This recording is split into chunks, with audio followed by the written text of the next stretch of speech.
నమస్తే, నేను Keshav. Welcome to Suman TV. ఆంధ్రప్రదేశ్లో ఎన్నికల ప్రచార పర్వం హోరెత్తిపోతుంది. ఇక జాతీయ స్థాయి నేతలు, ముఖ్యంగా బీజేపీ అగ్రనేతలు కూడా ఆంధ్రప్రదేశ్లో ప్రచారానికి శ్రీకారం చుట్టబోతున్నారు. అసలు ఆంధ్రప్రదేశ్ గ్రౌండ్ రిపోర్ట్ ఏ విధంగా ఉంది? అభ్యర్థుల మార్పులు, అలానే ఫైనల్ లిస్టులు ప్రిపేర్ అయిపోయిన తర్వాత ఎవరికి ఎవరు ప్రత్యర్థులు అనేటువంటి విషయాలు తేలిపోయిన తర్వాత గ్రౌండ్ రిపోర్ట్ ఎలా ఉంది? ఈ రాజకీయాలు ఆంధ్రప్రదేశ్ భవిష్యత్తుకి అవసరం అని చెబుతున్నటువంటి రాజకీయ పార్టీలు ఇస్తున్నటువంటి హామీలు ఎంతవరకు ఆచరణ సాధ్యంగా ఉన్నాయి? ఈ అంశాలపైన విశ్లేషణ చూద్దాం. ఆంధ్ర మేధావుల ఫోరం వ్యవస్థాపక అధ్యక్షులు చలసాని శ్రీనివాస్ గారు మనతో ఉన్నారు. శ్రీనివాస్ గారు నమస్కారం. అందరూ నమస్కారం. శ్రీనివాస్ గారు, ఇప్పుడు ఆంధ్రప్రదేశ్లో ఒక హీట్, ఎండాకాలం వేడి ఎలాగో ఉంటుంది, ఎలక్షన్ హీట్ కూడా పీక్ స్టేజ్కి వెళ్తుంది అని అనుకోవచ్చు. కానీ ముఖ్యమైన నామినేషన్స్ అన్నీ కూడా దాఖలు అయిపోయినాయి. ఏ విధంగా ఉంది ఇప్పుడు బలాబలాల పరంగా చూసినా, ప్రచార వేడిని వాడిని చూస్తే కనుక ఏ కూటమి వైపు, ఏ పార్టీ వైపు అనుకూలతలు కనిపిస్తున్నాయి? 90% దాదాపుగా, ఎందుకంటే క్యాండిడేట్స్ అయ్యారు, వాళ్ళు బయటకు కూడా ప్రచారంలోకి వెళ్తూ ఉన్నారు.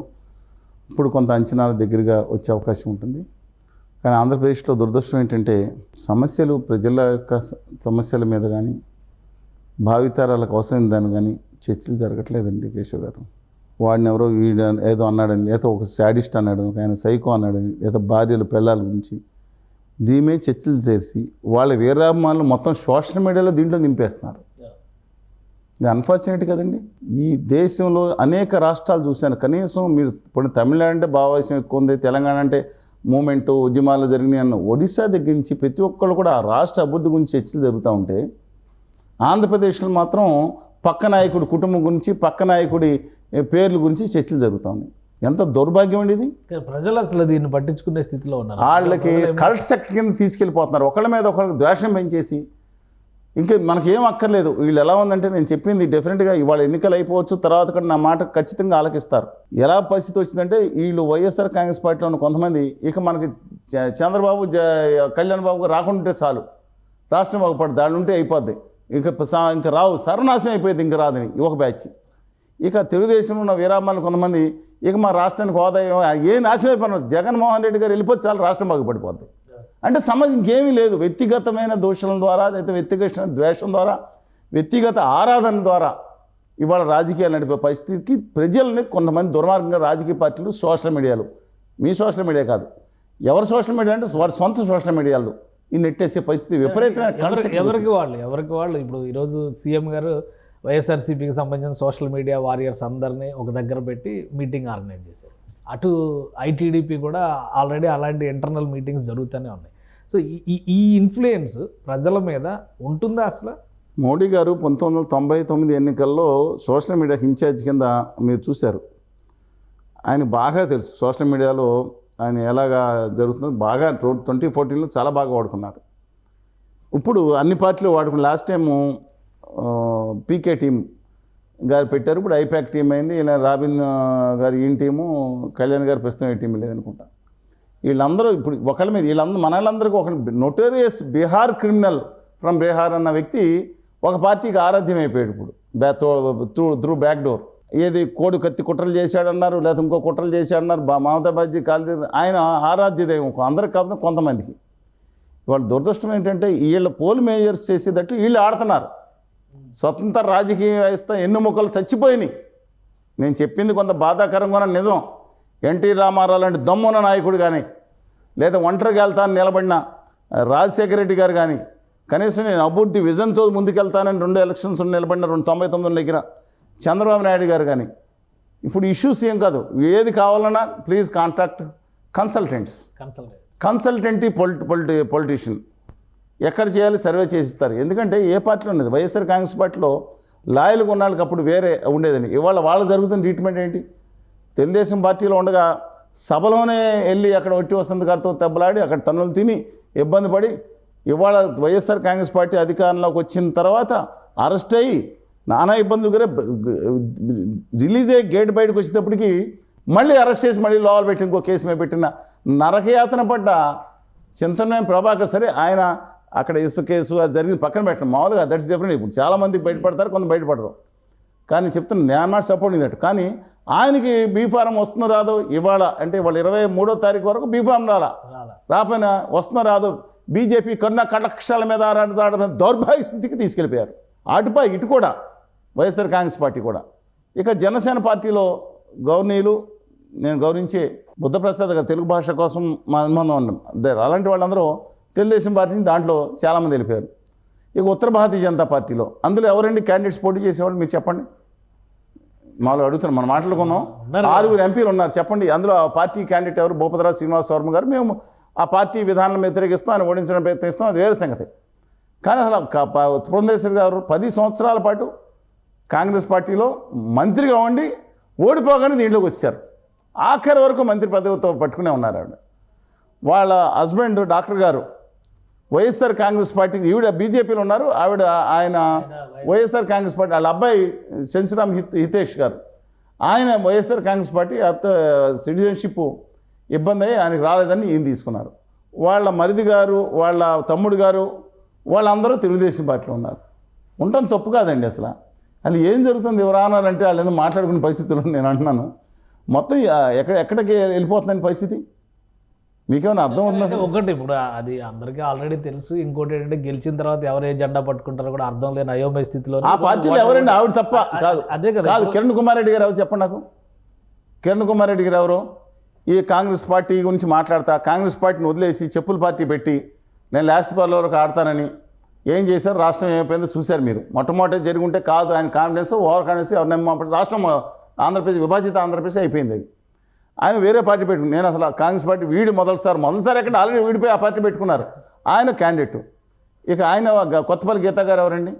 వైఎస్ఆర్ కాంగ్రెస్ పార్టీ తరఫున 2019లో 2014లో ఎంపీగా గెలిచి నెగ్గిన వెంటనే ఇంకా ఈ ఆవిడ ఎస్పీ రెడ్డి గారు ఇంకా ప్రమాణ స్వీకారం చేయకుండా మా పార్టీ అఫిలియేషన్స్ అని ప్రకటన చూసాం మనం. తర్వాత 2-3 పార్టీలు వెళ్ళారు. ఆ బీజేపీ పార్టీనా. ఆ తర్వాత గవర్నీయులు సీఎం రమేష్ గారు, ప్రజలకు తెలుసు. సీఎం రమేష్ గారు ప్రజలకు తెలుసు.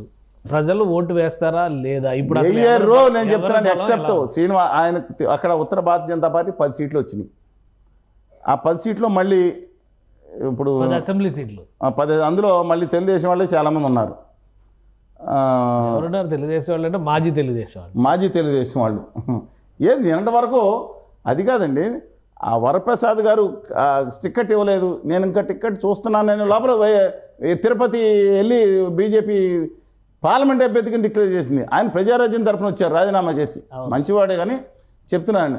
ఆ తర్వాత ఇంకో పార్టీ, ఆ తర్వాత వైఎస్ఆర్, ఆ తర్వాత రాజీనామా చేశాడు, సంతకం ఆరలేదు, ఈ పార్టీలో అభ్యర్థికి డిక్లేర్ చేశారు. ఇంకా అది అయిపోయింది. ఇప్పుడు చెప్పండి, 10 మంది అభ్యర్థులు ఉన్నారు. నిన్న మన డాక్టర్ గారు ఎగనెస్ట్గా నల్లమల్లి రామకృష్ణారెడ్డి ఆయన ఏ పార్టీలో ఉన్నారు ఎందుకు చెప్పండి. ఇవాళ మీరు ఆయన ఇంకా తెలుగుదేశమే.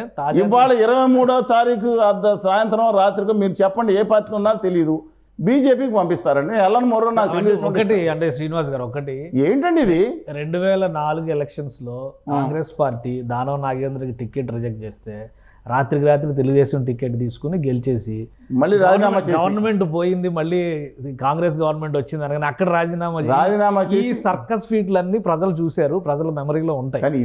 ఇప్పుడు కూడా ఆంధ్రప్రదేశ్ లో రాజీనామా చేయడం ఒక నిమిషం, ఇప్పుడు కూడా ఆంధ్రప్రదేశ్ లో జరుగుతున్న పరిణామాలను కూడా ప్రజలు గమనిస్తూనే ఉంటారు. Yes. కానీ ఓటు ఫ్యాక్టర్ విషయంలో ఒకవైపు ఏమో జగన్మోహన్ రెడ్డి గారు వెల్ఫేర్ గురించి మాట్లాడుతున్నారు, ఇంకోవైపు ఏమో అరాచక పాలన, కేంద్రంలో మోడీ గారు ఉన్నారు కాబట్టి కూటమిని ఆశీర్వదించండి, మీకు అద్భుతాలు చూపిస్తామని కూటమి చెప్తుంది.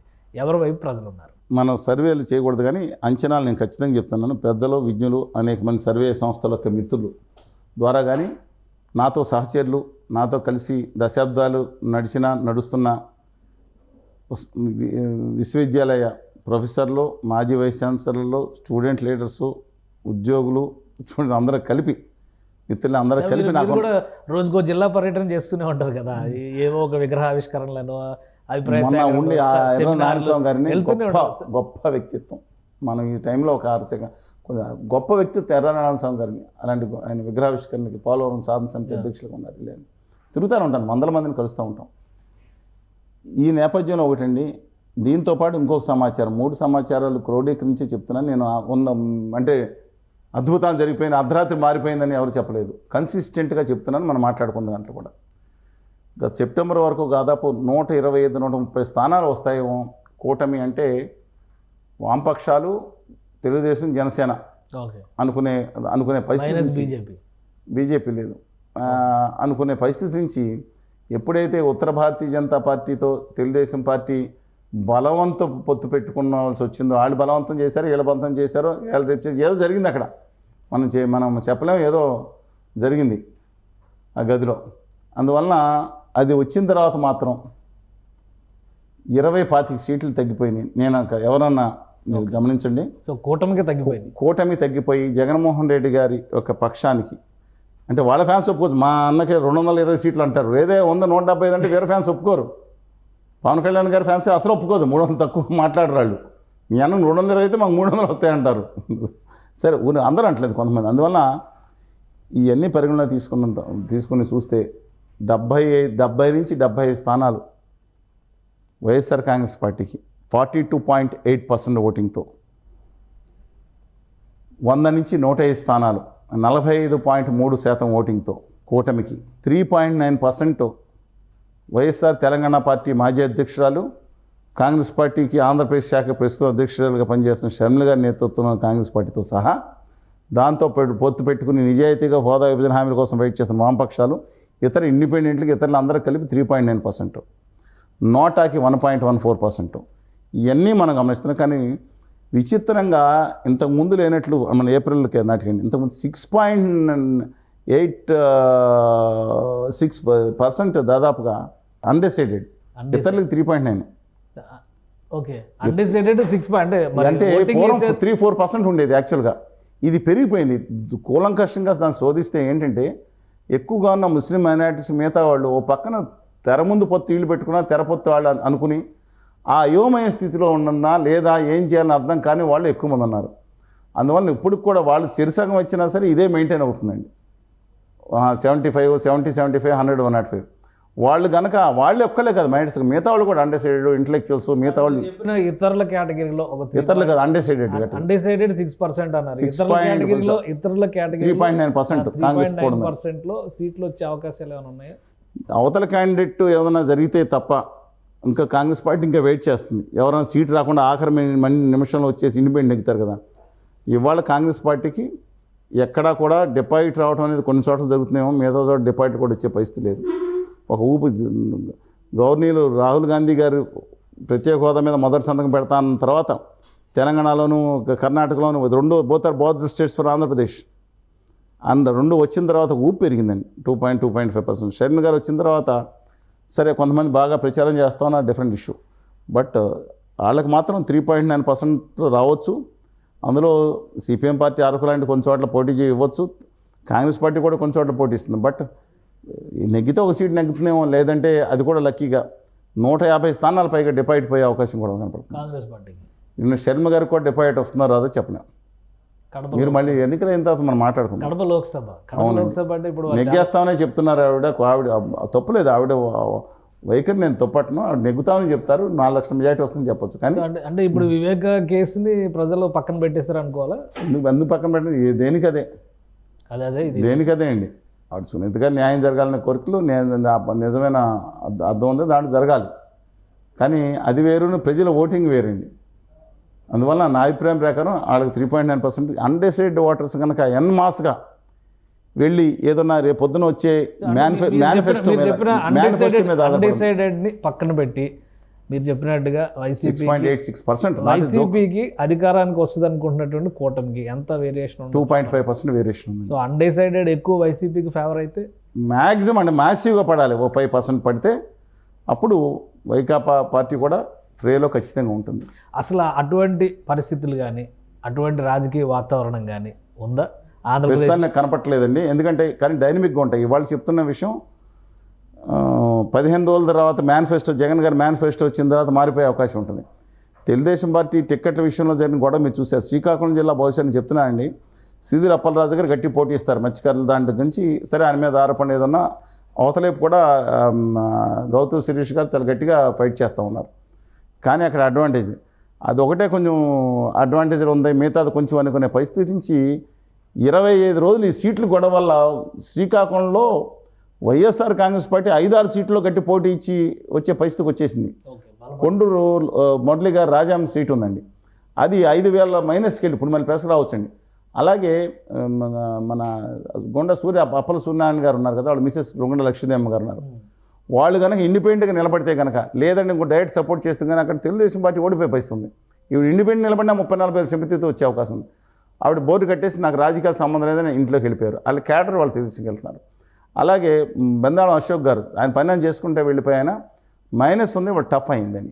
అలాగే పాతపట్నం కలమడి మోహన్ రావు గారి కుటుంబం వ్యతిరేకంగా చేస్తామన్నారు. రెడ్డి శాంతి గారి మీద వ్యతిరేకత ఉంది, కనపడతా ఉంది.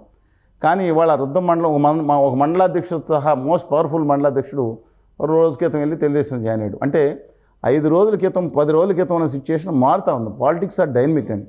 అందువల్ల అదే మీరు విషయం మొత్తం కోస్తా జిల్లాలు తీసుకుంటే మేబీ మధ్య శ్రీనివాసరావు గారో లేదంటే బొత్స సత్యనారాయణ గారు వాళ్ళిద్దరి మధ్యన ఇష్యూస్ ఏదున్నా ఏం తీసుకొచ్చారో అవుట్ రైట్గా వైఎస్ఆర్ కాంగ్రెస్ పార్టీకి కోస్తా 9 జిల్లాల్లో మెజార్టీ వచ్చే ఒకే ఒక జిల్లా ఏప్రిల్ 16 తర్వాత మార్చండి, విజయనగరం జిల్లా.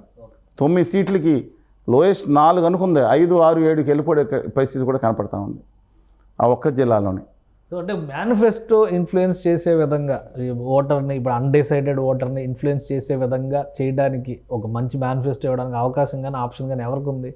జగన్మోహన్ రెడ్డి గారికి ఉందా? ఇటు కూటమి నాయకులు? కూటమి ఆల్రెడీ ప్రకటించేశారు, సూపర్ 6 అంటున్నారు. అందువల్ల జగన్మోహన్ రెడ్డి గారు is playing cards close to chess so far. ఇంతవరకు ఆయన మేనిఫెస్టో ఏం జరుగుతుందని ఆయన ఇచ్చేస్తారేమో, ఇలా 10,000 నుంచి ఒకటి అడుగుతా ఉన్నానండి నేను. ఈ మాటను మీరు వైరల్ చేసుకోండి, నాకేం బాధ లేదు, మీరని కాదు ఎవరైనా సరే. ఒక్కటి అడుగుతున్నా, ఏంటంటే రాష్ట్రం శ్రీలంక అయిపోతుందా? ఏది 13,000 అమ్మఒడి ఇస్తే శ్రీలంక అయిపోతుంది, 10,000 రూపాయలు వాళ్ళకి ఇస్తే శ్రీలంక అయిపోతుంది, వెనిజులా అయిపోతుంది, నాశనం అయిపోయింది అన్న వాళ్ళు ఇవాళ తీసుకొచ్చి అమ్మఒడి 13,000 కాదు 15,000, ముగ్గురున్నా నలుగురున్నా ఫుల్గా ఇచ్చేస్తాం, 18 ఏళ్ళు దాటిన ప్రతి ఒక్కళ్ళే 1,500 ఇస్తాం, 3 గ్యాస్ సిలిండర్ ఫ్రీగా ఇస్తాం, గోని సంచులు మూసేవాళ్ళు అన్న 5,000 ఇస్తామన్న వాళ్ళకి 10,000 ఇస్తాం, అసలు ఏం లేకుండా నిరుద్యోగ వృత్తి ఇస్తాం, 3,000 అంతా తర్వాత పెంచుతాం. ఇవన్నీ చెప్పుకున్నప్పుడు శ్రీలంక కాకుండా ఏమవుద్దండి? శ్రీలంక అంత బాగున్న పరిస్థితి లేదా? నేను అంటున్నాను, చంద్రబాబు నాయుడు గారు దేనికి ప్రసిద్ధి? ఆయన విజన్ లేకపోతే అభివృద్ధి, దాని మీద ఫోకస్, దాని మీద పెట్టాల్సింది. ఆయనేమో క్రికెట్ ఆడుతున్న ఎక్స్పర్ట్, ఈయనేమో ఫుట్బాల్ ఆడుతున్న ఎక్స్పర్ట్. ఎవరు? జగన్మోహన్ రెడ్డి గారు. అంటే సంక్షేమ ప్రధాని అనుకోండి. ఆయన వచ్చి ఫుట్బాల్ ఆడతానంటే ప్రజలు విశ్వసించరు. ఆయన విజన్ లీడరు, హైదరాబాద్ కానీ సాఫ్ట్వేర్ కానీ అప్పుడు దాని గురించి చూస్తారు. నేను అంత తక్కువ చేయట్లేదు ఎవరిని. జగన్మోహన్ రెడ్డి గారు ఎక్కువ సంక్షేమం చెప్తే మాట ఇచ్చిన మాటకు నిలబడతారనేది విశ్వసనీయత. రాజశేఖర రెడ్డి గారి తర్వాత ఎన్టీ రామారావు గారు డెఫినెట్గా ఆయనకు ఉన్నంత విశ్వసనీయత ఎవరికి లేదు. తర్వాత జగన్మోహన్ రెడ్డి గారి సంక్షేమ పథకాలు ఆ సిపిఎస్ 1-2 మినహాయించి నేను చెప్పింది కనుక్కోండి ఎవరికన్నా, మీరు బయటకు వెళ్తే. కానీ ఎక్కడ తీసుకెళ్ళిపోతున్నారు వీళ్ళందరూ? రాష్ట్రాన్ని ఎక్కడ తీసుకెళ్తారని అడుగుతున్నా. నామినేషన్స్ వేసే సందర్భంలో ఇప్పుడు ఈరోజు పవన్ కళ్యాణ్ గారు నామినేషన్ వేస్తే విపరీతంగా జనం వచ్చారు, విశేషమైనటువంటి ఆదరణ ఉంది అనేటువంటి అభిప్రాయం చాలా క్లియర్గా కనిపిస్తుంది దృశ్యాల పరంగా చూసి. సో నామినేషన్స్ వేసిన తర్వాత కూటమిలో చాలా చోట్ల ఈ అసమ్మతులు అన్నీ కూడా సర్దుబాటు అయినాయి. ఒక ఐక్యతా రాగం మళ్ళీ వినిపిస్తుంది, ఒక 2-3 సీట్లు మినహా. చింతమనేని ప్రభాకర్, తంబళ్లపల్లి, అనపర్తి ఉన్నాయి కదా, ఈ 2-3 సీట్లు మినహా మిగతా ఉత్తర భారతీయ జనతా పార్టీతో పెట్టుకుంటమే వీళ్ళకి గండం వచ్చిందండి. హ్యాపీగా ధైర్యంగా కూర్చుంటే వీళ్ళు అయ్యేవారు. తెర ముందు వీళ్ళు పెట్టుకున్నారు, తెర వెనక మళ్ళీ ఆయన పెట్టుకున్నారు. కానీ ఒకటి చెప్తాను, నాకు తెలిసిన సమాచారం లేదు కానీ ఇవాళ ఉపాధ్యాయులు కానీ మిగతా వాళ్ళు కానీ చాలా వ్యతిరేకత ఉన్నారు. వాళ్ళు ఇంకా బయటపడి పనిచేసే పరిస్థితి. ఇప్పుడు చీఫ్ సెక్రటరీ లేదా డీజీపీ గారు మారుతారని ఎవరు చెప్తా ఉన్నారు. ఆయన రఘురామకృష్ణరాజు గారు అవకాశం ఉందా? ఇంకేముంది, రఘురామకృష్ణరాజు గారిని అవకాశం ఎప్పుడైనా చేయొచ్చు. వాళ్ళకి ఎలక్షన్ 3 రోజులు ప్రాసెస్ కంప్లీట్ అయిపోయింది కదా, ఇంకా ఉన్నది ఎంత 15 అయినా చేయొచ్చు. గతంలో చంద్రబాబు నాయుడు ఉన్నప్పుడు అయితే ఎందుకంటే ఇంకా ముందరే 1 నెలన్నర ముందరే జరిగింది. నెలలో చేసినా సరే Srikakulam SP most honest personality Adda Venkataratnam గారిని ఉండేవారు. ఆయన్ని విజయసాయి రెడ్డి గారు ఆరోపణ డబ్బులు తీసుకెళ్తానని ఆరోపణ చేస్తే ఆ చెక్ పోస్ట్ దగ్గర ఆయన వీడియో రిలీజ్ చేసి ఈ దేశం మీరు తీసుకోండి వెళ్ళి కేసు పెట్టొచ్చాడు ఆయన ఎస్పీ. వీళ్ళ మీద మాలు వదిలేస్తారు. నేను పొద్దునుంచి నా దగ్గర విజువల్స్ అన్ని నా దగ్గర ఉన్నాయి, నా ఆఫీసులో కూర్చున్నాను, నేను వెళ్ళటం ఆ దమ్మున్నాళ్ళు ఉన్నారండి అలాంటాళ్ళు. సరే పక్కన పెట్టండి, దట్ ఇస్ డిఫరెంట్ ఇష్యూ. కానీ దానికోసం దాంతోపాటు అంగన్వాడీ వర్కర్స్ జేడి లక్ష్మీనారాయణ గారు జవహర్ రెడ్డి గారితో మాట్లాడారు. మేము మాట్లాడే మంత్రులతో వాళ్ళకి ఎంతో కొంత మీరు ఇవ్వండి అని చెప్పే సందర్భంలో నా డిస్పెన్స్ తీసుకుని ఇస్తానన్న మంత్రులు మిగతా వాళ్ళు మాట్లాడాం, వాళ్ళకి న్యాయం చేయండి అని. డెఫినెట్గా అంటే జగన్మోహన్ రెడ్డి గారి ఉద్దేశం ఏంటంటే ఎవరికాళ్ళు ఇప్పుడు ఎలక్షన్ ముందు చేస్తే చేయాలి, నేను జూలైలో అధికారంలోకి వస్తాను ప్రగాఢమైన నమ్మకం, నేను 3,000 చేస్తాను అంటున్నారు. Different issue. వాళ్ళు కానీ ఇదే పరిస్థితి కనుక వాళ్ళ మేనిఫెస్టోలో లేకపోతే 7 పరిస్థితులు డెఫినెట్గా ఎగ్నెస్ట్ చేస్తారు. 1,00,000 పైగా వాళ్ళు ఉన్నవాళ్ళు హెల్పర్స్ కానీ వర్కర్స్ కానీ ఒక్కొక్క ఫ్యామిలీ 20 ఫ్యామిలీని చూసుకుంటారు వాళ్ళు. మహిళలు అందరూ 99 వాళ్ళు ఇళ్ళకెళ్ళి చెప్తే ఈ మైనస్ పాయింట్స్ అని దీంతోపాటు మోస్ట్ మైనస్ పాయింట్ ఒకటి వైఎస్ఆర్ కాంగ్రెస్ పెట్టుకుంటూ పోతుంది. సర్పంచులు, జడ్పీటీసీలు, ఎంపీటీసీలు దాదాపు 70-80% మంది ఆ పార్టీకి సంబంధించిన వాళ్ళే. దాంట్లో 70-80% మంది అసంతృప్తున్నారు. అసలు సర్పంచ్ పనే ఉంది అంటే పూర్వం ఏంటి ఇలా గండు వేసుకుని బ్రహ్మాండంగా కూర్చుంటే సార్ మాకు ఒక పెన్షన్ ఇప్పించండి వస్తుందా తర్వాత చూద్దాం లేదా అనేవాళ్ళు. నేను ఆయన తక్కువ చేయట్లేదు. మొత్తం ఇంటికి వెళ్ళి ఏది కావాల్సి వచ్చినా మన క్యాస్ట్ సర్టిఫికేట్ కావాల్సిన ఎంఆర్కి చేయండి, క్యాస్ట్ సర్టిఫికేట్ చూస్తానే అనే పోయింది. ఇది ఒక విధంగా మంచిదే, కానీ మేము ఎంత ఖర్చు పెట్టుకున్నాం, ₹1 కోటి ఖర్చు పెట్టుకున్నాం. అలా రాజ్యాంగం హక్కులు మాకేంటి అనేది రాజ్యాంగ హక్కులు నేను ఒకటి చెప్తాను మీకు అందరికీ. ఎమ్మెల్యే కొన్ని హక్కులు ఏంటండి, డెఫినెట్గా సర్పంచ్ కొన్ని హక్కులు, కానీ ఎమ్మెల్యేగా కొన్ని హక్కులు లేవు. వీళ్ళందరూ సామంతరాజులా తయారయ్యారు. నేను చెప్తే బాధపడతారు ఒక్కొక్క ఎమ్మెల్యే. వీళ్ళకున్న పవర్ ఏంటి, రాజ్యాంగం ఇచ్చింది. ప్రజా సమస్యలు తీసుకెళ్ళి అసెంబ్లీలో మాట్లాడతాం, గవర్నమెంట్ దృష్టికి తీసుకెళ్తాం, అవసరమైన చట్టాలు చేయటం, చట్ట సవరణ చేయటం, అంతకుమించి ఏముంది. సామంతరాజులుగా తయారయ్యారండి వీళ్ళు ఒక్కొక్కళ్ళు. అంటే వీళ్ళు ప్రజల సంక్షేమం కాదా? ఇప్పుడు ఆంధ్రప్రదేశ్లో మీరు చెప్పిన లెక్క ప్రకారం చూస్తే అసెంబ్లీ లెక్క చెప్తున్నారు, కానీ నేషనల్ మీడియా అంతా కూడా రకరకాల ఎస్టిమేషన్ చేస్తున్నాయి. శాంపుల్ సర్వే ఎంత అండి స్పష్టంగా తీసుకోండి. శాంపుల్ సర్వే లెక్క పక్కన పెట్టండి. అసలు వాళ్ళు చెప్తున్నటువంటి సీట్లు ఎవరు, ఏ పార్టీ అధికారంలోకి వస్తుంది, ఏ పార్టీకి ఎడ్జ్ వస్తుంది, రోజుకో రకంగా మారుతున్నటువంటి పరిస్థితి. లోక్సభ సీట్ల విషయంలో నిజంగా అటువంటి వేరియేషన్స్ ఉన్నాయి. అసెంబ్లీ సీట్ల లెక్కకి లోక్సభ సీట్లు గెలవడానికి ఏమైనా తేడా ఉంటుందా? ఖచ్చితంగా ఉంటుందండి. ఎందుకంటే నెంబర్ ఆఫ్ ఎలక్షన్స్ ఉన్నాయి. ముందర మనకు తెలిసిన ఎలక్షన్స్ 2009లో రాజశేఖర్ గారు పోటీ చేసినప్పుడు 156 సీట్లలో కాంగ్రెస్ పార్టీ విజయం సాధించింది. మీరు రెట్రోస్పెక్టివ్గా దాన్ని కన్వర్షన్ చేస్తే ఎన్ని సీట్లు రావాలి? 7 సీట్లు కూడా లేక 33 సీట్లు వచ్చింది. ఆంధ్రప్రదేశ్ లేకుండా ఉంటే యూపీటీ వచ్చి ఉండేది కాదు. అప్పుడు 1999లో మనం చూసాము. అది డెఫినెట్గా మోడీ గారు కాదు, వాజ్పేయి గారి ఫ్యాక్టర్ పనిచేసింది. అందుకని నెంబర్ ఆఫ్ అలా కొంత ఎక్కువ ఉండదండి వాళ్ళు ఉంది.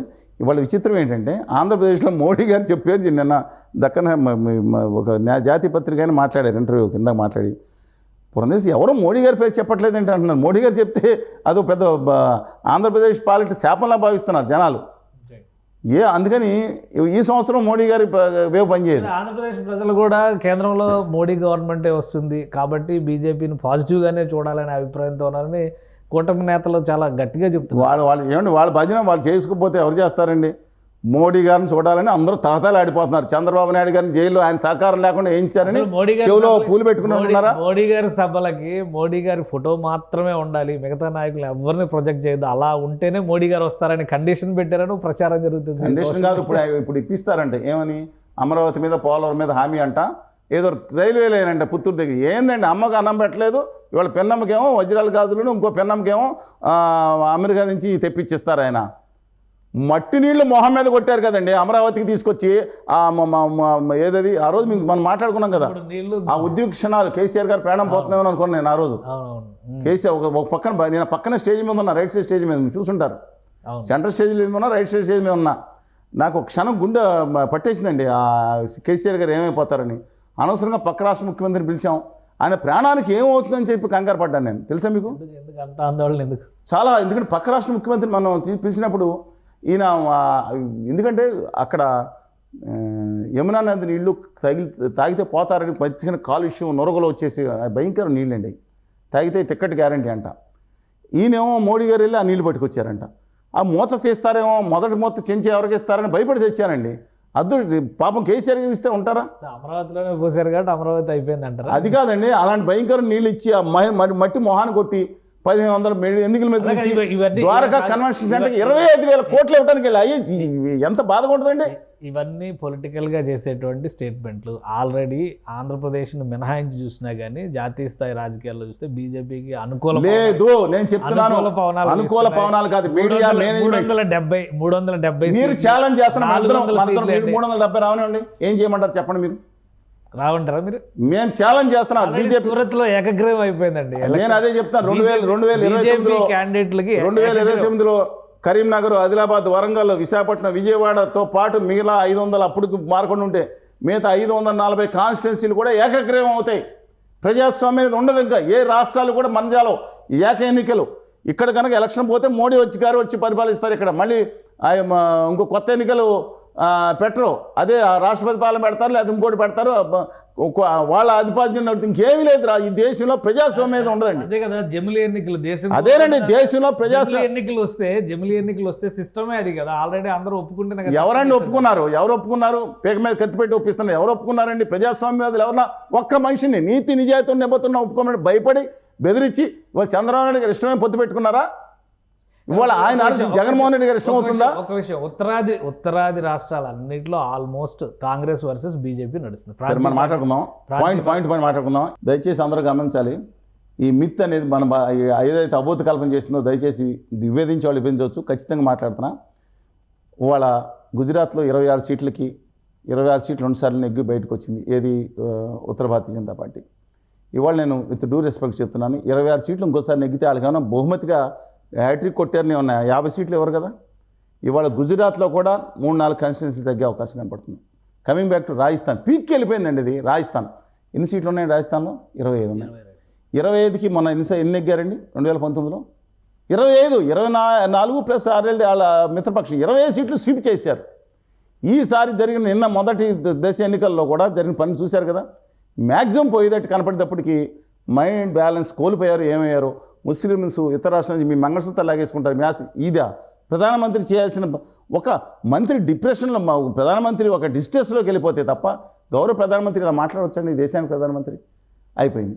20 సీట్లు వాళ్ళు పోయేటట్టు ఉన్నాయి. మీరు చెప్పండి ఎక్కడ పెరుగుతాయి? కమింగ్ బ్యాక్ టు ఢిల్లీయో ఉత్తరాఖండ్ మొత్తం 7 సీట్లు 5 సీట్లు 4 సీట్లు ఇప్పుడు వస్తాయా?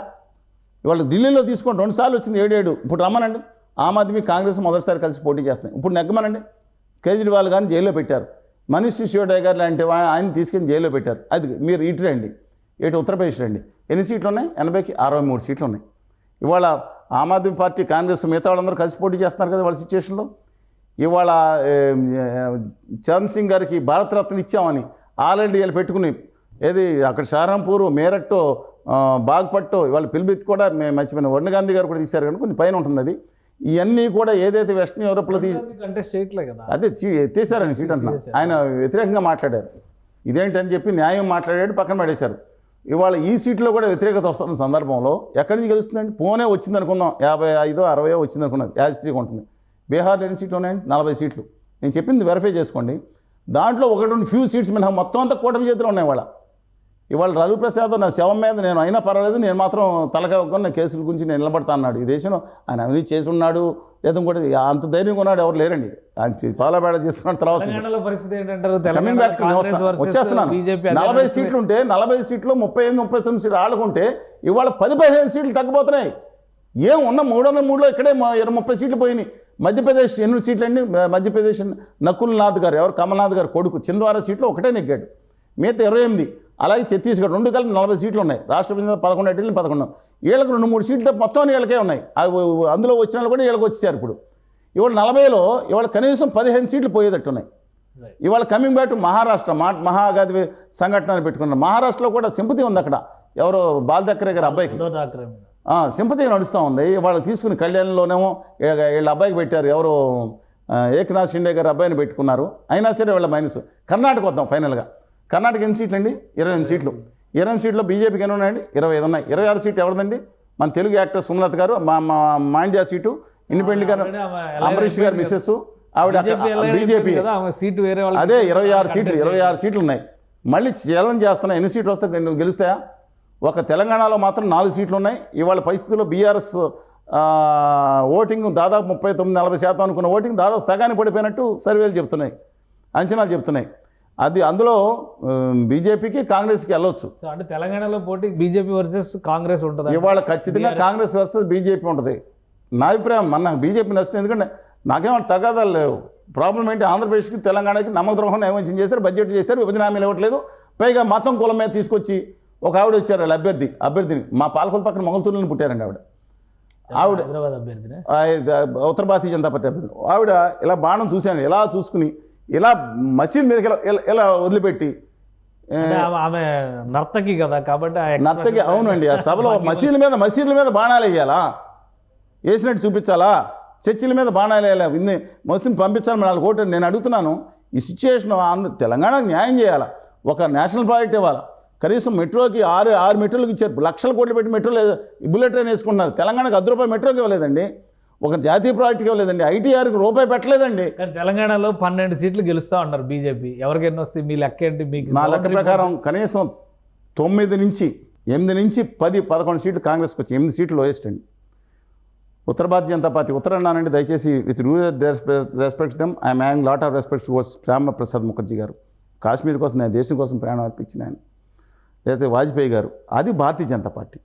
ఇది గుజరాతీ వ్యాపారుల పార్టీగా అయిపోయిందని అంటూ ఉంటారు.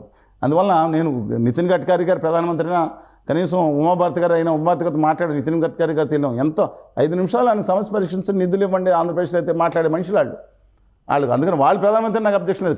ఖర్గే గారు అయితే ఆంధ్రప్రదేశ్ హోదా వస్తుంది డైరెక్ట్గా, లేని పక్షంలో వాళ్ళైనా. అందుకని నాకు వాళ్ళతో తగ్గదు. ఇవాళ ఈ పరిస్థితులు మాత్రం బీజేపీకి 4 నుంచి 6-7 స్థానాలు, 4 నుంచి 6 4 నుంచి 4 స్థానాలు ఉన్నాయి. ప్రోగ్రెసే ఏంటంటే ఓటింగ్ 6% నుంచి 12-13%, ఒక మొత్తం ఇప్పుడు 24-20% చేరుకున్నారు. 1/4 అప్రోక్సిమేట్లీ, పెరగవచ్చు తగ్గవచ్చు, డిఫరెంట్ ఇష్యూ.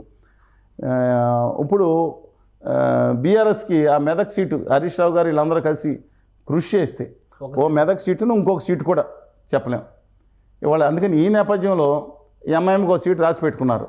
వాళ్ళ ఖాతాలో మతతత్వ పార్టీ గెలుస్తుందంట కదా, మాధవి లత. మా పాలకోలు పక్కన మా జిల్లా అండి. మా 4 లక్షల దొంగ ఓట్లని తొలగించారు కాబట్టి హైదరాబాద్ పార్లమెంటు పరిధిలో ఈసారి ఒక అద్భుతం చూడబోతున్నారు అంటున్నారు. అటువంటి వాడు మాట్లాడే ఆ మతపరమైన కులపరమైన కామెంట్లకు నేనే సమాధానం ఇవ్వాల్సిన పని లేదు. వారి నాలెడ్జ్ అంతే, అందుగురించి నేను వ్యాఖ్యానించిన పర్గెట్ దట్. మీరు అడిగారా కూడా చెప్తున్నాను. మిగతా తర్వాత సంగతి రాజాసింగ్ గారికి ఇస్తే గట్టి పోటీ ఇచ్చేవాడు ఆయన. సరే తర్వాత చూద్దాం అనేది ఆయన సంగతి. అందుకని నా అభిప్రాయం ప్రకారం బీఆర్ఎస్ 1 లేదా 2 సీట్లు, నన్ను కూడా ఆయన ఆశ్చర్యపడదు. కాబట్టి 1-2 సీట్లకు వెళ్ళే అవకాశం ఉంది. ఆయన ఏమన్నా పద్ధతి మార్చుకుని యుద్ధ రంగంలోకి వచ్చి మళ్ళీ సెంటిమెంట్ డెఫినెట్గా అంటే పెరగచ్చు. కానీ BJP is giving tough competition. 10 సీట్లు వాళ్ళకి, 4-5 సీట్లు వాళ్ళకి, 1 సీటు ఎంఐఎంకి, 1 సీట్ టఫ్ కాంపిటీషన్ వచ్చింది. ఫైనల్గా ఆంధ్రప్రదేశ్ గురించి కంక్లూడ్ చేద్దాం. ఈరోజు పవన్ కళ్యాణ్ నామినేషన్ వేశారు, విపరీతమైనటువంటి జనవాహిని వచ్చింది అనేటువంటి అభిప్రాయం కనిపిస్తుంది. జనసేన పార్టీ అనుసరిస్తున్నటువంటి విధానాలు వీటన్నిటిపైన ఈ మధ్య చిరంజీవి గారు రియాక్ట్ అయ్యారు. చిరంజీవి గారు ఎన్నికల ప్రచారంలోకి వస్తారు అని, రారని, మద్దతు డైరెక్ట్గా రాజకీయాల గురించి మాట్లాడతారని ఆల్రెడీ ఆయన కాంగ్రెస్ పార్టీలో ఉన్నారు కదా, ఇంకా రాజీనామా చేయలేదు కదా. ఆయన ఇంతవరకు రాజీనామా చేయలేదు. కాంగ్రెస్ పార్టీలో కేంద్ర మంత్రి కొనసాగిన ఆఖరి వరకు. ఆ తర్వాత కూడా అనేక సమావేశాలు మాట్లాడారు. ఆ తర్వాత కూడా మన తిరుపతిలో మునుకోటి చనిపోయింది, ఆయన అటెండ్ అయిన ప్రత్యేక హోదా సమావేశంలోనే ఆయన చాలా మునుకోటి ఆత్మత్యాగం చేశాడు హోదా కోసం. మేము 2019 తర్వాత భీకరమైన ఉద్యమం చేశాం. మీ మేజర్ మీడియా చూపించకపోవచ్చు నాకు, కానీ ఆయన మాత్రం ఒక మీరు ఎవరన్నా ఒక చిరంజీవి గారితో మాట్లాడండి, ఇప్పుడున్న ఎప్పుడో కోపం కోపం వస్తుంది అని ఏం చేస్తాను. అదర్వైజ్ ఇంకొకళ్ళ మనసుని నొప్పించని మనస్తత్వం ఆయన. చాలా సచ్చి హంబుల్ పర్సనాలిటీ. కాంగ్రెస్ పార్టీ తరఫున చిరంజీవి గారు ప్రచారం చేస్తారా? చేయకపోవచ్చు, కానీ వాళ్ళ blood is thicker than water అండి. ఆయన 5 కోట్లు ఇచ్చారు మొన్న. వాళ్ళ తమ్ముడు ఇవాళ యుద్ధంలో ఓడిపోతే రాజకీయ సమాధి ఇవాళ.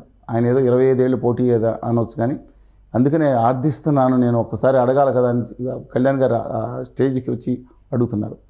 ఇవాళ కళ్యాణ్ గారు కనుక ఓడిపోతే రాజకీయంలో చాలా కష్టం. అందుకని blood is thicker than water అన్నట్టు చిరంజీవి గారు ఖచ్చితంగా కళ్యాణ్ గారు గెలవాలని కోరుకుంటారు. అవసరమైతే ప్రచారం కూడా చేయవచ్చేమో.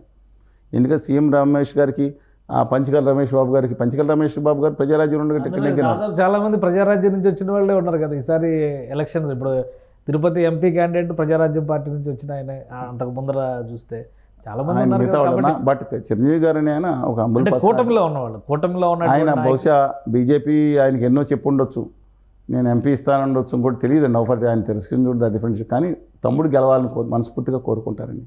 అంటే కూటమి గెలవాలనే తమ్ముడు గెలవాలని, ఫస్ట్ తమ్ముడు గెలవాలని కోరుకుంటారు ఆయన. డెఫినెట్గా ఆయన తమ్ముడు కోసం ప్రచారం చేస్తే డబ్బులు కూడా ఇచ్చారు కదండి, ప్రచారం చేస్తారేమో అని భావిస్తున్నా. బట్ ఒక్కటిగా చెప్తున్నానండి, కళ్యాణ్ గారిని ఎవరో దిక్కుమాలి అడ్వైజర్లు తప్పుదారి పట్టిస్తున్నారు. సచ్ ఏ టవరింగ్ పర్సనాలిటీగా ఇవాళ అంటే అంత లక్షల మంది ₹1 పెట్టుకుని వచ్చే మనస్తత్వం ఉన్న ఆ ఫ్యాన్స్ని సంపాదించుకున్న ఆయన ఇవాళ ఆయనతో ఆ పలుకులు పతికిచ్చారుగా జీవితాంతం ఆయన చరిత్రలో ఉండిపోతుందండి. నేను వీళ్ళిద్దరే మ్యాచ్ ఫిక్సింగ్ కోసం ఆయన ఏమన్నారు, వీళ్ళకి చేయడం కోసం ఢిల్లీ వెళ్ళి ఆ ఉత్తరాది నేతల దగ్గర, ఎవరి దగ్గర, ఉత్తరాది కాదు దక్షిణాది నేతల దగ్గర, నా తలకాయ వాళ్ళ కాళ్ళ దగ్గర పెట్టి అలా ఉండిపోయాననే మాట చాలా ఒక తెలుగు జాతి ఆత్మగౌరవం ఉన్న బిడ్డగా ఆయన అనాల్సింది కాదు. ఆయన చేత దిక్కుమాలిన అడ్వైజర్ ఎవరో తగలబడి ఇలాంటి పనులు చేస్తూ ఉన్నారండి. ఈ దేశ చరిత్రలో me please tell me Devkant borrow గారు ఇండియా ఈజ్ ఇందిరాగాంధీ ఇండియా అన్నా తప్ప నేను కాళ్ళ దగ్గర పెట్టాను ఏ రాజకీయ నాయకుడు ఈ దేశంలో హనుమంతరావు గారు నమస్కారం పెట్టి వచ్చి రాహుల్ గాంధీ కలపట్టి బయటకు వచ్చి మాట్లాడారా? ఇవాళ ఆ పరిస్థితి ఉండొచ్చా? పైగా క్షమాపణ చెప్పి దేనికి చెప్పాలి? కళ్యాణ్ బాబు ఏం తప్పు చేశాడు? ఆంధ్రప్రదేశ్కి ప్రత్యేక హోదా కోసం అడిగాడు, పాచిపోయిన లడ్డూలు అన్నాడు ఆయన, నేను ఉత్తరాది అహంకారం నశించాలన్నాడు, ఒక ఆత్మగౌరవం కోసం ఆ రోజు కొన్నాళ్ళు మాట్లాడు. ఆయన తప్పు చేయడం ఏంటి? ఇవాళ ఆ హోదాను విభజన హామీలు స్టీల్ ప్లాంట్ రాకపోతే రాష్ట్రం నాశనం అయిపోద్దండి. మ్యాచ్ ఫీజు అది ఒకటే బాధాకరం. ఒక కామన్ మినిమం ప్రోగ్రామ్ కింద ఈ కూటమి ఆంధ్రప్రదేశ్ ప్రయోజనాలను కాపాడుతుంది అనేటువంటి భరోసాని 50 మోడీ గారు ఇచ్చిన దయచేసి అందరికీ విజ్ఞప్తి చేస్తున్నా, దయచేసి మీరందరూ బీజేపీ మేనిఫెస్టో చదవండి, తెలుగులో కూడా ఉంది. దాంట్లో బీజేపీ మదన్ మోహన్ మాలవీయ గారు హిందూ మహాసభ ఏర్పాటు చేశారు 1915లో. దీని మాతృ సంస్థ 1952 ఎన్నికల్లో భారతీయ జనసంఘ రూపాంతరం చెందింది.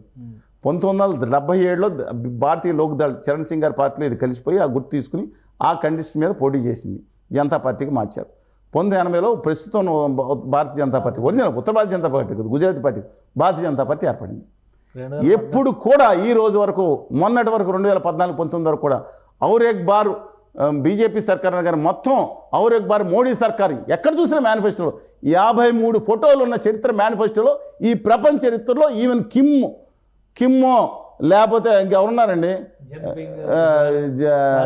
జిన్పింగ్ అనే ఇది అది వేరులేండి, చైనా ఎవరో పుతిన్ కూడా వేసుకుని ఉన్నాడు. 61 సార్లు మేనిఫెస్టో దయచేసి ప్రతి ఒక్కళ్ళు దాంట్లో నా తెలుగు జాతి గురించి కానీ నా అక్కడ హక్కుల గురించి కానీ ఆంధ్రప్రదేశ్ హోదా కానీ విభజన హామీలు కానీ మిగతా ఒక్కదాని గురించి ఒక్క మాట కూడా లేదని కనీసం కాంగ్రెస్ పార్టీలో నేషనల్ మేనిఫెస్టో ఉంది. ఇవాళ అలాంటి పార్టీ ఆంధ్రప్రదేశ్కి న్యాయం జరుగుతుంది, నమ్మక ద్రోహం నియమించిన చేసిన పార్టీ ఆంధ్రప్రదేశ్ న్యాయం జరుగుతుంటే చెవులో ఉప్పు పెట్టుకుని ఆంధ్రప్రదేశ్ మరోసారి దాంట్లో భూమిలో దింపటమేనండి. ఎందుకంటే చంద్రబాబు నాయుడు గారు ఎంత ఒబీడియంట్గా పూర్తిగా సహకరించారు. కాళ్ళు ఏదైనా పెట్టిన వాళ్ళ దగ్గరికి వెళ్ళి ఏది కావాలంటే అది ఇచ్చి శాలువలు ఇచ్చి లడ్డులు ఇచ్చి నమస్కారం పెట్టి చేతులు పెట్టుకుని జోడించి ఆయన ఆంధ్రప్రదేశ్ న్యాయం చేయమని 4 సంవత్సరాలు ఇస్తే బూడిదాన్ని మట్టి కొట్టారు. ఆయన 1 సంవత్సరం పక్కన పెట్టండి. జగన్మోహన్ రెడ్డి గారు డబల్ శాలువాలు అక్కడ పేలిపోయి ఆక్షన్ ఇస్తే బోల్డ్ డబ్బులు వచ్చినాయంట. లడ్డూలు విగ్రహాలు తీసుకుంటూ వెళ్ళిపోయారు. ఏది అడిగినా ఎస్ బాస్ అన్నట్టు వ్యవహరించారు. 5 సంవత్సరాలు ఏమి ఇచ్చారు? ఆంధ్రప్రదేశ్ మోడీ టూర్ స్టార్ట్ అవబోతుంది. ఆంధ్రప్రదేశ్ ఎన్నికల ప్రచారం ప్రారంభించబోతున్నారు కాబట్టి రాకుండా ఉంటే బాగుంటారు బాబు అనుకుంటారు చాలా మంది. ఈ డౌట్స్ కి ఈ సందేహాలకన్నిటికీ మోడీ గారు ఒక సమాధానం చెప్తారని ఆశించవచ్చు. మోడీ గారు సమాధానం అని గారిలో ఆయన బూడిద మట్టి ఇవ్వటం చెప్తే మరోసారి మోసపోవడానికి దయచేసి ప్రజలు సిద్ధంగా ఉండొద్దు. కేంద్రంలో ఉత్తర భారతీయ జనతా పార్టీ మాత్రం తుక్కు ఆంధ్రప్రదేశ్లో ఓడించాలని పిలిపిస్తున్నాం. వాళ్ళ పార్టీలు స్థానికంగా మాత్రం ఎమ్మెల్యేలు ఎవరైతే ఉన్నారో వాళ్ళకి మీ నచ్చిన వాళ్ళ అభ్యర్థులకి నచ్చిన అభ్యర్థుల కంటే మీరు పోటీ చేసే వాళ్ళకి నీతి నిజాయితీ ఉన్న అభ్యర్థులకి ఏ పార్టీ అయినా సరే పర్వాలేదు. నా స్టాండ్ అండి ఎప్పుడు గత 30 సంవత్సరం లేదంటే ఇండిపెండెంట్ ఉన్నా పర్వాలేదు, వాళ్ళకి ఓటేయండి. ఈసారి ఆంధ్రప్రదేశ్లో ప్రజలు పార్టీలను చూసి ఓటేస్తారా, అభ్యర్థులను చూసి ఓటేస్తారా, మేనిఫెస్టోలను చూసి ఓటేస్తారా? మేనిఫెస్టోనా? మేనిఫెస్టోలో ఇంకో పార్టీ వచ్చింది, మేనిఫెస్టో అది కూడా ప్రజలకు వెళ్ళట్లేదండి. ఇవాళ ఎలక్షన్ జరగబోయేది చాలామంది అనుకున్న ప్రకారం 1, 2, 3, 4 జగన్ గారు ఉండాలా వద్దా దాని మీద ఒక ప్రతిపక్ష పార్టీలు స్ట్రైట్గా క్యాంపెయిన్ రన్ చేస్తున్నాయి. మీకు సంక్షేమాలు ఉండాలా వద్దా, ఇది జగన్ గారిది డైరెక్ట్గా హ్యావ్స్ అండ్ హ్యావ్ నాట్ పెత్తందారులకి ఆయన మొదలుపెట్టారు. ఇది సంకుల సమరంగా సాగుతుందండి. ఈ నేపథ్యంలో నా అభిప్రాయం ఏంటంటే మీకు ఫైనల్గా ఒక గ్రౌండ్ రిపోర్ట్ అడిగారు కాబట్టి శ్రీకాకుళం, విజయనగరం, విశాఖపట్నం మనం లాస్ట్ టైం మాట్లాడుకున్నాం. 34 సీట్లు ఉన్నాయి. 34 సీట్లు 20 సీట్లు కూటమి నెగ్గే అవకాశం, 20 నుంచి +-3-4 సీట్లు అనుకోండి. ఇది మా ఏప్రిల్లో 10వ తారీఖు నాటికి అనుకోండి. మారొచ్చు మళ్ళీ. అలాగే ఈస్ట్ వెస్ట్ కృష్ణా గుంటూరు 67 సీట్లు ఉన్నాయి. ఈ 67 సీట్లో 45 నుంచి 50 సీట్లు కూటమి గెలుచుకుంటుంది. 45 నుంచి 50 ఎస్ అంటే 17లో 22 మ్యాక్సిమం రావచ్చు వైఎస్ఆర్ కాంగ్రెస్ పార్టీ అటు ఇటు పక్కన పెట్టండి. 74 సీట్లు ఉన్నాయి రాయలసీమ. అంటే మీ నక్షలకు చిన్న ప్రకాశం, గుంటూరు, ప్రకాశం, 10, నెల్లూరు 12, ఇక్కడ 14 మీరు 10 సీట్లు లెక్కేసుకుంటే గ్రేటర్ రాయలసీమ పరిధి మొత్తం కలిపి ఉన్నాయి 74 సీట్లు. 74 సీట్లో 45 నుంచి 50 సీట్లు వైఎస్ఆర్ కాంగ్రెస్ పార్టీ గెలుచుకునే అవకాశం కనపడుతుంది. సో రాయలసీమలో మాత్రం వైఎస్ఆర్సీపీ ఇవాళ కర్నూలు జిల్లాలో కూడా నేను చెప్తున్నాను, కర్నూలు జిల్లాలో కూడా అత్యధిక స్థానాలు వైఎస్ఆర్ కాంగ్రెస్ పార్టీ గెలుచుకుంటుంది. ఓకే. చిత్తూరు జిల్లాలో కూడా అధిక స్థానాలు, కడప జిల్లాలో అత్యధిక స్థానాలు, విజయనగరం జిల్లాలో అత్యధిక స్థానాలు వైఎస్ఆర్ కాంగ్రెస్ పార్టీ గెలుచుకునే. అనంతపురం జిల్లాలో మాత్రం డివైడ్ నడుస్తుందండి. కొంత ఒక సీట్ వాళ్ళకి ఎక్కువ రావచ్చు, వీళ్ళకి ఎక్కువ రావచ్చు. మిగతా కోస్తా జిల్లాల్లో మొత్తం తెలుగుదేశం కూటమి ఆధిక్యం వచ్చేటట్టు, నెల్లూరుతో సహా మిగతా అన్ని జిల్లాల్లో కూడా కూటమి ఆధిక్యం ఉండే అవకాశం కనపడుతుంది. Except Nellore last time YCP clean sweep చేసిన ఆ పరిస్థితి లేదండి. కోటమిరెడ్డి శ్రీధర్ గారు ఇవాళ 10,000, 5,000 నుంచి 10,000 పైన మార్జిన్లో మారొచ్చాం, దట్ డిఫరెంట్ ఇష్యూ. అలాగే గుంటూరు పొందూరు నారాయణ గారు ఆయన పాజిటివ్గా ఉన్నారు. కానీ సూళ్ళూరుపేట కానీ కొన్ని మిగతా కాన్స్టిట్యున్సీస్ కానీ ఆత్మకూరు కానీ ఇవన్నీ కూడా వీళ్ళకి వైఎస్ఆర్ కాంగ్రెస్ పార్టీకి అనుకుందాం, వాళ్ళకేమో మిగతా సీట్లు. అందువల్ల ఇవాళ వార్ వన్ సైడ్ కాదండి. Last time war one side అని చెప్పాను. అందువల్ల సరే అన్ని పరిగణలు తీసుకుని మీరు లెక్కండి ఎవరికి ఎంత వస్తాయో. నా ఉద్దేశం ప్రకారం 72, 75 ఉన్నాయి. కానీ ఉద్యోగస్తులు మిగతా వాళ్ళు జడ్పీటీసీ అందరూ కూడా వ్యతిరేకం రేపు మొదలు పెడితే ఆ సీట్లు ఇంకా తగ్గే అవకాశం ఉంది. అంటే వాళ్ళ ఫ్యాన్స్ 130 చెప్తున్నారు. ఇప్పుడు నామినేషన్స్ కంప్లీట్ అయిపోతాయి కాబట్టి ఇంకా సీరియస్ క్యాంపెయిన్ మొదలు. ఇంకొక 5 రోజుల్లో 10 రోజుల్లో ఒక అవగాహన వస్తుంది. బట్ అనూహ్యమైన చేంజ్ అవుతుందని నేను అనుకోవట్లేదు. ఓన్లీ ఒకటి ఏంటంటే జగన్మోహన్ రెడ్డి గారి మేనిఫెస్టోలో ఏదన్నా కొత్త తాయిలం ఇస్తే, మేనిఫెస్టోలో ఇవ్వచ్చు, లేదా కరెంట్ ఫ్రీ అనొచ్చు, ఇతర ఎస్సీలకి పెడుతున్నారు. రుణమాఫీ అంటున్నారు. రుణమాఫీ అంటే ఆయనకి కొంత చంద్రబాబు నాయుడు గారు ఒక దార్శనికంగా ఒక దూరదృష్టి ఉందని ఎలాగ నమ్ముతారో, జగన్మోహన్ రెడ్డి గారు మాట ఇస్తే సంక్షేమ ఫలాలు నిలబెట్టుకుంటానికి కూడా నమ్ముతారు. ఇద్దరికి వేరు దాంట్లో ఎక్స్పీరియన్స్ ఉంది. కానీ మేము ఇప్పుడు జగన్మోహన్ రెడ్డి గారు ఆ కక్షాదిం చర్యలు లేదా కొన్ని అభివృద్ధి తీసుకోకుండా ఉంటే ఆయన అభివృద్ధి పదం ఉండేది. ప్రత్యేక అభివృద్ధి హామీ తీసుకుంటే ఈయన తప్పుదారి పట్టారనుకుంటున్నాం. ఆ పార్టీ కూడా తెలుగుదేశం పార్టీ నిలబడి ఉంటే హక్కుల కోసం పోరాడితే బాగుండేది. వెళ్ళి వాళ్ళు ఏమో తలకాయ తీసుకెళ్ళి బీజేపీ దగ్గర తాకట్టు పెట్టారు. వాళ్ళు పెడితే పర్వాలేదు ఆంధ్రప్రదేశ్ హక్కుల్ని, జగన్మోహన్ రెడ్డి గారు దొడ్డిదాన్ని పెట్టారు. మన ఆంధ్రప్రదేశ్ బాధగా ఉందండి. ఈ దేశంలో గుజరాత్లో కూడా నోట్లు పడలేదండి మోడీ గారు సొంతూళ్ళలో. అందువల్ల నేను మరొకసారి ఫైనల్గా విజ్ఞప్తి చేస్తున్నాను. ఇది ఆంధ్రప్రదేశ్ సమస్యలు దురదృష్టం ఏంటంటే ప్రత్యేక విభజన హామీల మీద చర్చ జరగాల్సిన పోయి వ్యక్తుల మీద చర్చలు జరుగుతున్నాయి. ఇవాళ విష్ణుమూర్తి డైరెక్ట్గా వచ్చి కూర్చున్నా, యేసుప్రభు వచ్చి కూర్చున్నా, లేకపోతే ఇంకొకళ్ళు వచ్చి కూర్చున్నా, ఇవాళ ఆంధ్రప్రదేశ్కి ఇప్పుడు వీళ్ళు అధికారంలోకి వచ్చారనుకో, నేను చెప్పేది గుర్తుంచుకోండి. ఒకవేళ కూటమి అధికారం వస్తే నేను అప్పులు చేసి వెళ్ళిపోయాడు, వచ్చే సంవత్సరం పాటు వాళ్ళ మీదే కుమ్మకుండా నడుస్తూ ఉంటుంది. ఏదో 2 కంపెనీలు వచ్చి మాట్లాడతారు, హోదా విభజన హామీలు అవుతాయి. వీళ్ళు అధికారంలో పోస్తే వాళ్ళ వెంటాడితే కలుపుతారు.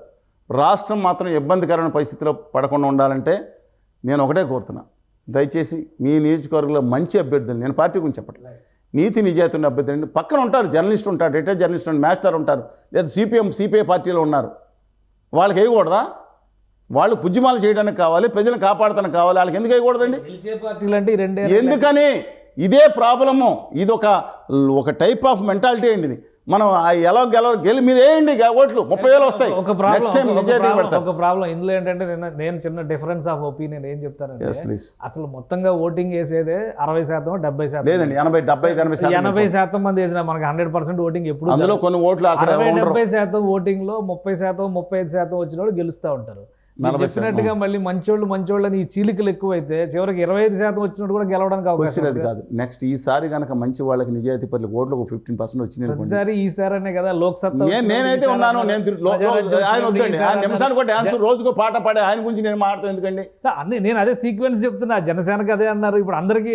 అందుకనే చీలిక లేకుండా కాదు, నేను ఇండిపెండెన్స్ గురించి ప్రజలు చీలిక లేకుండా ఒకే సైడ్ ఇద్దరి మధ్య పోటీ అని చూస్తున్నారు. అలా ఎందుకు చూస్తున్నారు? కానీ నేను అడుగుతా ఉన్నాను, మీ దగ్గర మీరు కనీసం ఒక నిజాయితీ పరుడు, కులం, మతం లేదా డబ్బులు చూసుకుంటూ అతనికి గెలుస్తాడు. ఈసారి ఓటేస్తే కనీసం 20-30 వస్తే నెక్స్ట్ టైం ఆ సంపన్నులు 100 కోట్లు 1000 కోట్లను తీసుకురావడం మానేసి వీళ్ళకి అయ్యో అంత విలువగల 30,000 ఓట్లు ఉన్నాయి కదా వీళ్ళకని నిజాయితీ పరులు ఓటేస్తారు.